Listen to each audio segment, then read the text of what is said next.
A día de hoy sería un poco más fácil fichar a Haaland.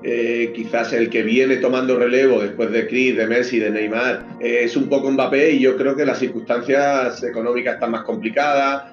Creo que puede ser un jugador que se complique más a la hora de llegar a un acuerdo.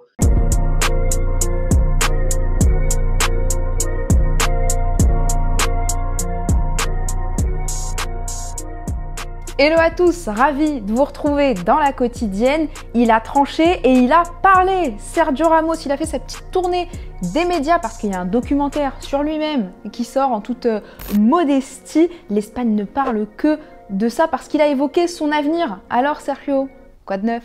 No sé si será hoy, mañana o dentro de 5 años, ojalá sea dentro de mucho tiempo, pero sí que es verdad que me gustaría irme como creo que me merezco, ¿no? Por la puerta grande, con el reconocimiento y el cariño que yo le tengo a todo el Madrid. Ouais, bon, beaucoup de langue de bois, beaucoup de suspense sur son avenir, il a rien lâché.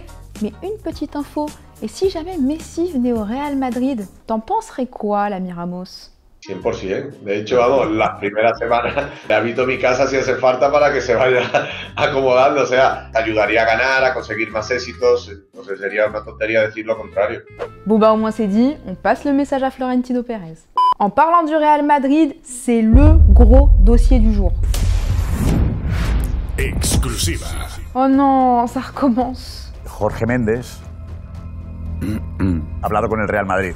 Ok, vas-y Josep, on t'écoute. Lâche les infos. Que Jorge Méndez, el agente de Cristiano Ronaldo, ha planteado o ha hablado de la posibilidad de la vuelta de Cristiano. No sé si Cristiano sabe o no sabe, pero que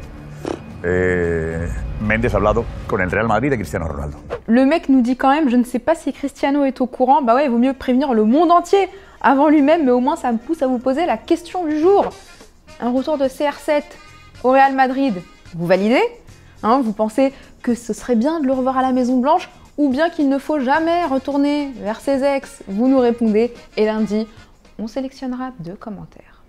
Allez, on ouvre notre page football vrai. On commence avec de la Women's Super League. Birmingham face à Everton et ce bijou de Simone McGill qui a crucifié Birmingham. J'aurais pas aimé être en face. En Suisse, Lugano face au Zurich FC et sur coup franc, ce but incroyable de Marco Schönbachler sans aucune pression. Grosse pensée pour le gardien adverse parce que ça fait mal. Et direction la Corée du Sud en K-League, Jeju contre Pohang et c'est Ju-hoon qui intercepte le ballon et longue frappe, c'est simple mais ça a le mérite d'être efficace. On revient en Europe avec de la Ligue Europa et hier, succès franc d'Arsenal 3-1 face à l'Olympiakos avec un but incroyable de Martin Odegaard. Et petit père, vu la manière dont il parle des Gunners seulement 2 mois après son arrivée, on sent qu'il a souffert au Real Madrid. I'm very happy. I feel great here. I feel at home and I think the way we play football suits me really well. So yeah, I'm just pleased to be here. Et sans transition, comment ça va au Paris Saint-Germain? Bah écoutez, ça va bien. Mauricio Pochettino prépare le prochain match en écoutant du Gims. Kylian Mbappé remercie la vie pour vivre des moments d'exception en Ligue des Champions. Mais on essaie surtout de le garder Kiki à la maison. Et Leonardo, il nous a donné des nouvelles dans ce dossier. Je pense que c'est le bon moment pour tout régler, on parle, on avance et je pense qu'on va arriver à une conclusion ou du moins à une idée claire de la position de chacun pour le futur. La seule chose qui compte, c'est l'envie de parler d'une prolongation. Aujourd'hui, il n'y a pas d'inquiétude. Bon bah, affaire à suivre. Et puisqu'on parle des Parisiens, PSG, LOSC en 8e de finale de Coupe de France, vous le savez, c'est mercredi. Ça a été reprogrammé à cause du quart de finale de la Ligue des Champions. Alors ça devait être à 14h, puis à 16h45 et maintenant à 17h45. Peut-être qu'ils ont changé l'horaire parce qu'il a passé un gros coup de gueule, Christophe Galtier. Mais c'est pas pour son équipe, c'est pour les fans. Je disais que je trouvais que c'était ridicule. On est mercredi après-midi, les enfants seront dehors et tant mieux. Je trouve que c'est dommage de placer ce match-là à un moment où les gens peuvent être dehors, prendre l'air, prendre le soleil, alors que c'est plus le cas à partir de 18h. Et avant de se quitter, petit fait cocasse qu'on a vu sur les réseaux sociaux, il y a une rumeur qui prend de l'ampleur, c'est le retour de Karim Benzema à l'Olympique Lyonnais, du déjà vu, et il a posté ça, Karim Benzema, sur ses réseaux. Combien de temps il me reste avec cet outfit? Il ressemble bizarrement au kit de l'OL, il n'en fallait pas plus pour agiter Twitter. C'est l'agent Karim Jaziri qui a éteint le feu avec un tweet liké par Karim Benzema pour démentir un petit peu. En tout cas, El Cabenoeve, il a tout compris à la com.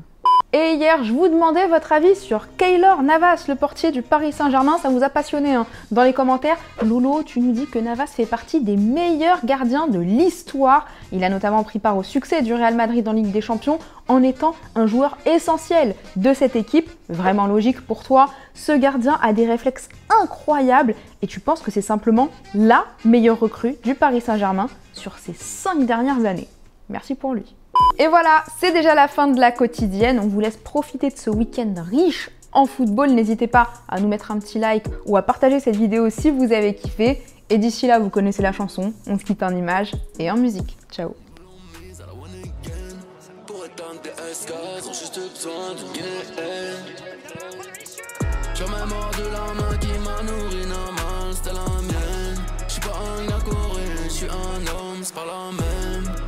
Toujours dans le feu, j'obéis à loi martienne. Elle veut que tu fasses un petit, elle veut un king, mon ADN. Et si tu veux en voir plus, t'as juste à cliquer ici, ouais, là, ou bien juste là. Et surtout, oublie pas de t'abonner. C'est ici et c'est gratuit.